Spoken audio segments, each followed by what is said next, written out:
안녕하십니까. 안 교수의 바깥세상 톡톡입니다. 치열해지는 미국과 중국의 패권 정책 때문에 바깥세상이 아주 어수선합니다. 이럴 때 우리가 이제 고심하는 거는 중국 비즈니스 어떻게 하냐는 겁니다. 특히 이제 중국에 공장을 세우고 현지에서 생산하시는 분들은 야, 이거 지금 중국에서 짐 싸갖고 나와야 되느냐, 아니면 경고망동하지 말고 이 미중 패권 전쟁은 언제고 이제 가라앉을 테니까 그때까지 기다리느냐 하는 선택의 문제입니다. 여기에 관해서 골드만삭스가 재미있는 보고서를 냈습니다. 보고서 이름은 2020 Annual Report인데, 여기서 S&P 500 스탠다드 앤드 포어스 500개 대기업의 총 수입 중에서 차이나가 차지하는 비중이 놀랍게도 2% 미만이 되는 겁니다. 이미 미국의 대기업은 일찌감치 중국에서 스스스 짐 싸갖고 나왔고, 3, 4년 전에 시작된 미국과 중국 사이의 무역전쟁으로 단지 탈중국화가 가속화되었을 뿐이라는 겁니다. 또 이 보고서를 뒷받침하는 좋은 아티클이 나왔는데, 이 탈중국의 전략적 도전이라는 제목입니다. 이 소제목은 Navigating Your Company's Future in China. 그러니까 이 중국에 투자한 소국기업 앞으로 너희들을 내비게이팅 어떻게 할 것이냐. 이 보고서를 쓴 사람은 스튜어트 블랙, 프랑스의 유명한 인시아드 교수고요, 대학 교수고, 그 다음에 앨런 모리슨, 애리조나 주립대학의 썬더버드 경영대학원 교수입니다. 그 아티클도 그럼 이미 탈중국화는 이미 현재 진행형이라는 겁니다. 점점점 중국 시장에서 서구 기업이 설 자리가 없어지는 겁니다. 이건 단순히 그 미중 패권 전쟁뿐만이 아니고 여러 가지 요인으로 작용하는 건데, 그래서 결론은 늦기 전에 중국에서 빠져나오는 탈중국화 경영 전략을 써야 한다. 자, 그러면은 미국 기업들의 사례를 분석하니까 미국 기업이 어떻게 탈중국화 하느냐. 첫째가 이제 업스트림, 다운스트림 관계에서 볼 때 그 미국 기업의 첫 번째 유형은 다운스트림 전략입니다. 생산은 포기하는 겁니다. 중국에서 생산은 포기하고 단지 유통, 마케팅, 판매에만 집중하고 중국 시장을 엔조이하는 게 이제 첫 번째 그 전략 유형이군요. 이건 차이나 리스크를 줄인 거죠. 중국에서 생산을 안 함으로 해서. 두 번째가 차이나 플러스 원 전략입니다. 이미 이제 중국에 들어갔으면 그 공장을 갑자기 셧다운 시키면 뭐 중국 정부의 압력도 있고 여러 가지 이렇게 뭐 경영상에 이렇게 좀 어려움이 있으니까 그냥 기존에 있는 중국 공장을 유지시키고, 공장을 신설하거나 증설할 요인이 있을 때는 중국 이외에 베트남이나 필리핀, 인도 등 제3국의 시스터 팩토리스, 자매 공장을 맹기는 겁니다. 그러면은 단계적으로 차이나 리스크를 줄이면서 살살살 중국에서 빠져나갈 수 있죠. 그 유명한 메이드 인 차이나 2025 계획, 중국 제조업 2025 계획 있지 않습니까? 이 계획에 의하면 중국 정부가 앞으로 육성하겠다는 핵심 산업을, 타겟 산업을 이렇게 열거했는데, 이 타겟 산업에서 계속 남아서 중국에서 생산 활동을 하고자 하는 외국 기업이 있으면 이중고를 겪는다는 겁니다. 중국 정부는 자국 기업의 시장 점유율을 높이기 위해서 외국 기업에 대해서 점점점 차별적 대우나 불이익을 주고, 트럼프 대통령이 10% 내지는 최대 25% 관세를 부과했기 때문에 미국에 수출할 때 그만큼 가격 경쟁력이 없어지는 거죠. 결국은 어떤 전략을 쓰든지 간에 이제 중국에서 그러니까 뭐 나오고 싶어서 나오는 게 아니고 나올 수밖에 없다는 겁니다. 자, 그럼 이제 우리 문제로 되돌아 보겠습니다. 근데 우리나라의 많은 기업인들이 지난 30년간 굉장히 중국 시장에 공을 많이 들이지 않았습니까? 그러니까 어렵게 공장을 세웠는데 이걸 어떻게 뭐 갑자기 철수하고 나오느냐. 저 지금 미중 무역 전쟁은 저 지나가는 장마비 같은 거다. 그렇기 때문에 기다리면 기다리면 햇빛이 장째지 않습니까? 그럼 중국 시장이 다시 밝아진다는 어떤 낙관론을 가지고 계십니다. 이렇게 생각하는 가장 큰 이유는, 야, 1980년대에 재팬하고 아메리카가 빡세게 싸웠는데, 근데 뭐 한 5, 6년 싸우더니 그냥 흐지부지 끝나지 않았느냐. 이번에 미국과 차이나 간의 이제 전쟁도 그런 식으로 끝난다는 어떤 낙관론입니다. 근데 제가 생각에 80년대 미국과 일본, 지금 미국과 중국이 붙는 거는 전혀 본질적으로 다릅니다. 이거 여러분 착각하면 큰일 납니다. 그 당시 일본 경제력이 무섭게 미국 경제력을 따라가서 언젠가 추월한다고 그랬지만 절대로 일본은 군사적이나 정치적으로 미국에 도전하겠다 그러지 않습니다. 왜냐하면 태평양 전쟁의 전범국으로서 죄의식이 있기 때문에. 그 다음에 또 미국을 제끼고 세계 1등 패권국가 되겠다는 얘기 안 했어요. 그 다음에 이제 미국이 통상 압력을 넣으면 그냥 일본 정부는 하이금에서 껍벅 엎드렸습니다. 굉장히 소프트 포지셔널 마개는 했습니다. 그 당시에 이제 하시모토 수상이라고 썼는데 미국하고 통상협상을 하다 처음으로 노라는 이야기 하니까 일본 신문에 대서특필됩니다. 재편 미국에 대해서 노라고 얘기했다. 그 정도로 인기가 팔아 올랐을 정도로 미국에 대해서 이제 저자세 외교를 했는데 중국은 다르죠. 지금 1등 되겠다는 게 아니라 경제적 군사적으로 도전하니까 세계 패권을 미국한테 뺏겠다 그러고 그다음에 미국이 뭐라 하면 철저히 맞대응해야 되지 않습니까? 그 다음에 이제 제일 큰 문제는 이게 단순히 경제전쟁, 무역전쟁이 아니고 베이징이 이상하게 미국이 후려치면 후려칠수록 이상하게 반발을 해요. 이 중국식 공산당 체제가 우월하다. 이 체제 경쟁으로 몰고 가는데 여러분, 미국은요, 체제를 지키기 위해서 미국이 중요하다고 생각하는 가치, 자유를 지키기 위해서 전쟁을 안 합니다. 보통 다른 나라들은요, 자기 나라 영토가 침범받았을 때 해외 식민지를 갖기 위해서를 전쟁을 하는데 미국은 자유민주주의 체제를 지키기 위해서 2차 대전 때 한국전쟁 때 미국의 젊은이들이 바다 건너가서 싸우지 않습니까? 근데 지금 이 베이징이 이상하게 엄청난 자충수인데 자꾸 이 중국식 공산주의 체제 우월성을 강조하니까 워싱턴이 위기의식을 가지고 이거 지금 차이나 지금 손봐주지 않으면 30년 후에 단순히 세계 1등이 유나이티드 스테이츠에서 차이나로 변하는 게 아니고 미국식 자유민주주의 체제는 쇠락하고 중국식 공산주의 체제가 보편적 가치로서 특히 아프리카, 동남아, 중남미 같은 제3세계에서 보편적 가치로서 부상할 우려가 있다고 미국이 생각합니다. 이런 측면에서 보면 미국이 절대로 차이나의 도전을 좌시할 수 없죠. 역사적으로 이렇게 보면요, 미국은요, 엠파이어 킬러입니다. 이 세계의 제국을 몰락시켰습니다. 2차 대전 때 독일 제국, 일본 제국, 그 다음에 동서냉전 때 소비에트 제국 아닙니까? 이제 미국이 손봐줘야 될 네 번째 제국이 이제 중화제국인데, 미국은 그간 세계의 제국을 몰락시킬 때 독특한 제국 붕괴 노하우를 갖고 있어요. 단순히 군사력만 행사하는 게 아니고 상대국의 경제적 아킬레스건을 찾아서 이걸 정확히 타격하는 겁니다. 이제 2차 대전 때 일본이 거의 태평양의 반을 점령하지 않았습니까? 그러니까 이제 미국이 몰고 이렇게 다시 뺏겼던 땅을 회복하면서 사이판을 점령했을 때 워싱턴에서 의견이 둘로 갈라졌습니다. 미국 해군은 그냥 사이판에서 오키나와 점령하고 막바로 도쿄로 들어가자. 그럼 그 일본 제국의 수도를 점령하면 일본이 손들 거 아니냐. 근데 그때 메가더 장군이 다른 의견을 이야기했어요. 그래갖고는 안 돼. 일본의 아킬레스건인 석유 공급을 끊어야 돼. 그래야지, 석유 없으면 일본 애들 비행기 어떻게 띄우고 항공모함 어떻게 움직이냐. 석유 공급을 끊자. 그럼 어떻게 석유 공급을 끊느냐. 필리핀을 다시 탈환하자. 필리핀을 탈환하면 일본과 인도네시아 이 동남아 간의 남방 항로를 딱 미국이 차단한 거죠. 역시 그러니까 이 남방에서 오는 석유가 오니까 일본이 전쟁 말기에 소나무 송진 어떻게 맹기라고 비행기 띄우는 난리를 치다가 예상보다 일찍 손들지 않았습니까? 그 다음에 소비에트 제국도 똑같아요. 한때 소비에트 제국의 군사력은 미국을 능가했습니다. 대륙간 탄도미사일, 핵, 탱크 그랬는데 레이건 대통령이요. 이 전략적 방어 구상이라고 스트라테직 디펜스 이니셔티브라고 이 대국권 밖에다 인공위성을 씌워갖고 소련이 대륙간 탄도미사일 쏘면 레이저로 떨어뜨리는 이런 구상을 발표했거든요. 그러니까 모스크바가 난리 난 거예요. 와, 저거 그냥 미국이 개발에 성공하면 소련이 갖고 있는 모든 핵미사일이 무용지물이 되지 않습니까? 펑펑펑 떨어뜨리니까요.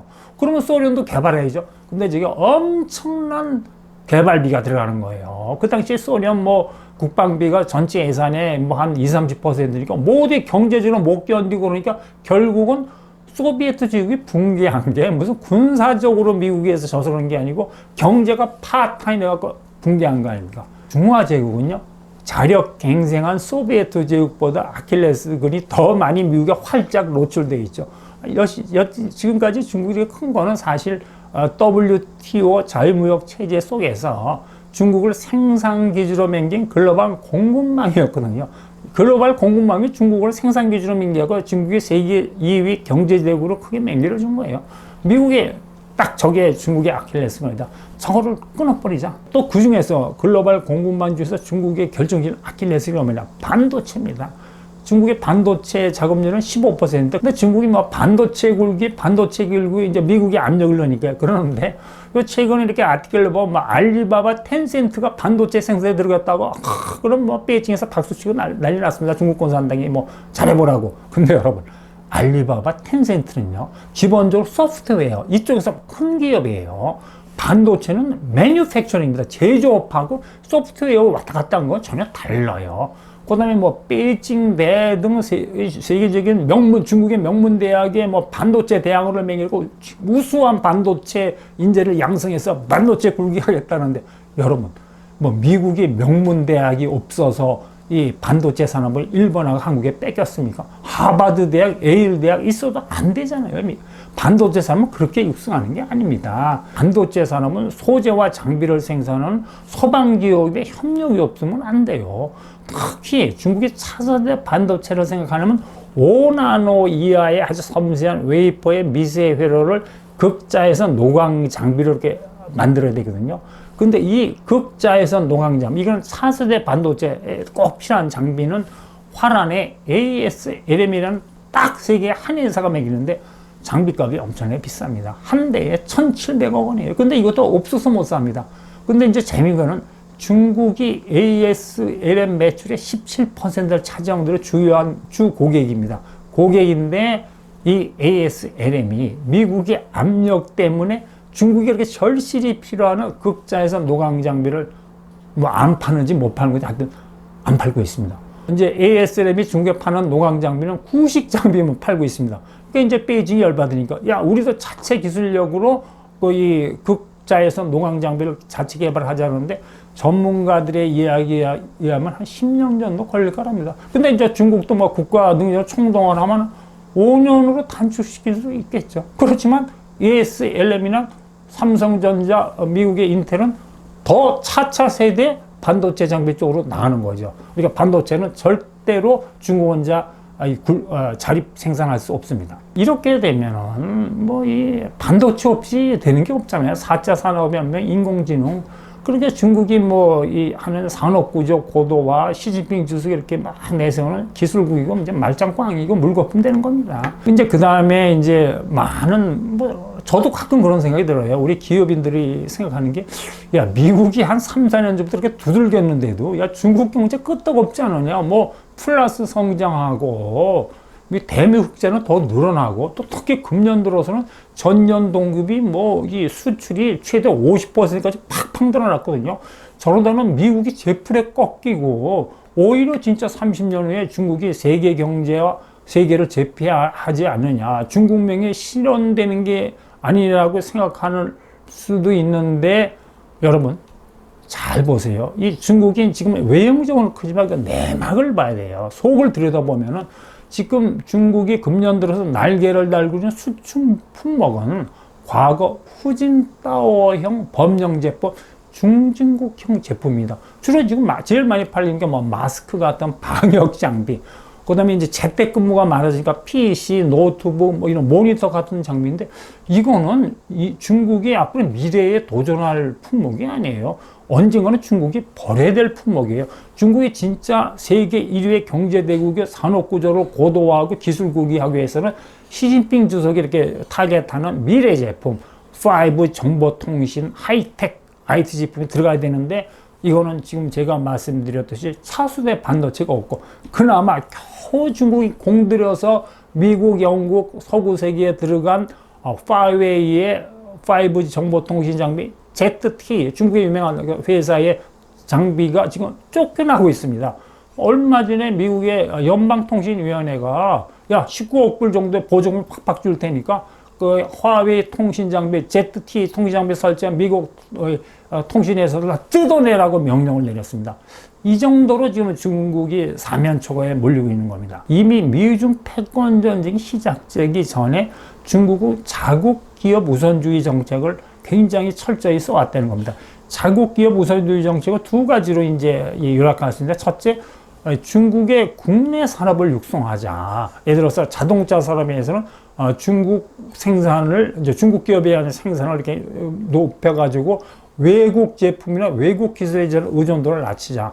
그다음에 이제 중국 시장에 뭐 외국 기업들이 제품이 많이 들어왔는데 이 중국 시장의 점유율을 중국산 제품으로 많이 채우자. 그러면 이제 외국 제품이나 외국 기업을 쫓겨나는 거. 이게 이제 이 두 가지 정책인데 그 내용을 정확히 보면은 메이드 인 차이나 2025 계획에 하면은 10대 핵심 산업입니다.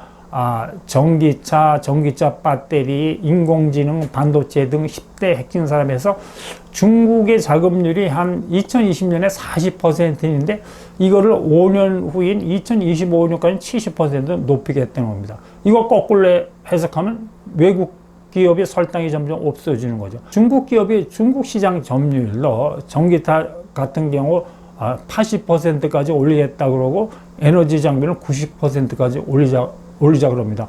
그 테슬라 괜히 눈치 없이 뭐 중국에서 좀 전기차 팔아보겠다고 좀 몰빵하다가 지금 엄청나게 지금 이 중국 정부의 어떤 차별적 대우 때문에 고전하고 있지 않습니까? 그다음에 우리 주요 기업들 보면요, 뭐 삼성전자, 현대오토, 현대모비스, 이랜드 거의 그냥 엄청 60%, 70% 매출 두룩 떨어지고 있지 않습니까? 2016년과 2020년에 이게 중국 시장에서 안 된다는 얘기예요. 외국 기업이 설탕이 없다는 얘기인데, 근데 예외적으로 딱 두 개 업종의 매출이 증가한 게 있습니다. 반도체하고 전기차 배터리죠.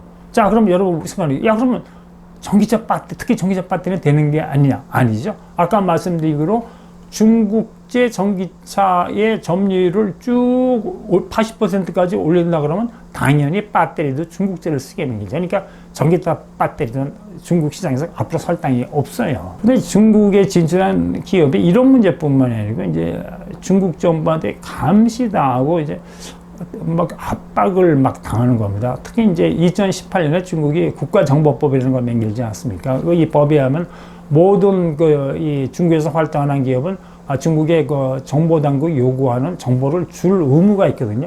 그러니까 이 법에 근거해서 애플에 압력을 강했어요. 뭐 심한 경우 위협도 했겠죠. 너 고객 정보 내놓으라. 근데 애플이 처음엔 버텼습니다. 뭐 미국 법에 하면 고객 정보 주면 안 되거든요. 근데 결국은 베이징이 압력에 견디지 못해서 이제 뭐 정보를 넘겨갖고 저 미국 신문에서 두드려 맞고 난리 났죠. 그다음에 사우스 차이나 모닝 포스트에 보면 중국의 스카이네트라고 있잖아요. 그러니까 이 모든 사람이 얼굴 인식으로 감시하는 장비. 이거에 의해서 이제 미국에 진출한 주요 비즈니스, 외국 비즈니스맨을 중국 정부가 감시하고 정보를 이렇게 수집했다는데 여러분이 뭐 중국에 파견돼서 무슨 이 비즈니스 한다고 생각할 때 이렇게 감시당하고 압박당하고 생각하면 일할 기분이 나겠습니까? 자, 그러면 이제 제가 지금 말씀드리는 결론은 자, 우리 기업이 이제 빠져나오긴 빠져나와야 되겠죠. 그럼 어떻게 빠져나오냐? 근데 한 가지 주의해야 될 건요. 차이나는 스테이트 캐피탈리즘, 국가 자본주의입니다. 이 국가가 기업에 대한 통제력이나 역량이 강하기 때문에 약간 이렇게 눈치 보면서 요령껏 빠져나와야 돼요. 그렇기 때문에 저는 이렇게 단계적으로 중국 시장에서 갑자기 철수 아니니까 단계적으로 슬며시 슬금슬금 빠져나와야 된다고 생각합니다. 자, 그럼 대표적인 케이스 하나만 말씀드리면요. 애플은 아이폰 생산을 100% 중국에 몰빵했어요.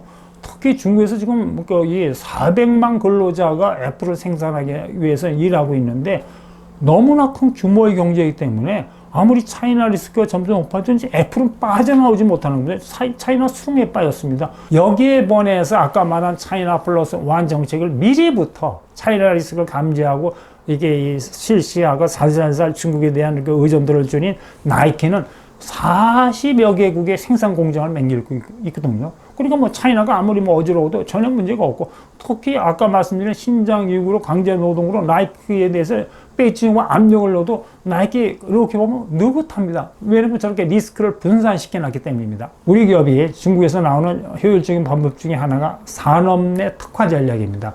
모든 산업에는요, 하이엔드 제품이 있고 로우엔드 제품이 있지 않습니까? 똑같은 이 테레비도 뭐 몇백만짜리 고급 TV가 있고 이렇게 범용 TV가 있는 식으로, 이 하이엔드 이 제품 같은 산업에서는 미국하고 협력을 하고 미국과 비즈니스하고, 이 로우엔드 범용 제품에서는 중국하고 그냥 협력을 하는 겁니다. 예를 들면은 미국이 중국에 대해서 반도체로 압박을 하지만 4세대 반도체만 중국한테 뭐 장비를 제공한다나 제한을 하지, 범용 반도체는 그냥 자유롭게 중국하고 비즈니스 할 수 있습니까? 이런 거를 이용해서, 예를 들어 삼성전자가 뭐 고부가치 4세대 반도체는 미국의 애리조나에 공장을 짓고, 그 다음에 범용 반도체 있지 않습니까? 기존 이렇게 중국의 서안에 공장을 하고 있는데 그런 건 놔두는 겁니다. 그러면서 아까 말한 차이나 플러스 완 정책으로 신증선할 때는 절대 중국에서 신증선하고 슬슬 뭐 인도나 베트남 다른 나라로 나가는 거죠. 자, 그러면 이제 범용 반도체 시장을, 예를 들어서 로우엔드 시장은 언젠가 중국 기업이 이거 추격을 할 거예요. 이제 중국 기업이 빡세게 밀어주니까 자국 기업을. 그러면 그때는 이미 범용 반도체는 버려도 되는 거거든요. 그때 버려버리면 되는 겁니다. 지금 말씀드린 걸 요약하면, 미중 무역 전쟁이 우리 기업의 기회가 될 수도 있지만, 미국의 공급망 재편 전략에 우리가 둔감하게 대응하면 위기가 될 수도 있다는 겁니다. 오늘은 여기까지 하겠습니다. 여러분 오늘 원더풀 하십시오. 감사합니다.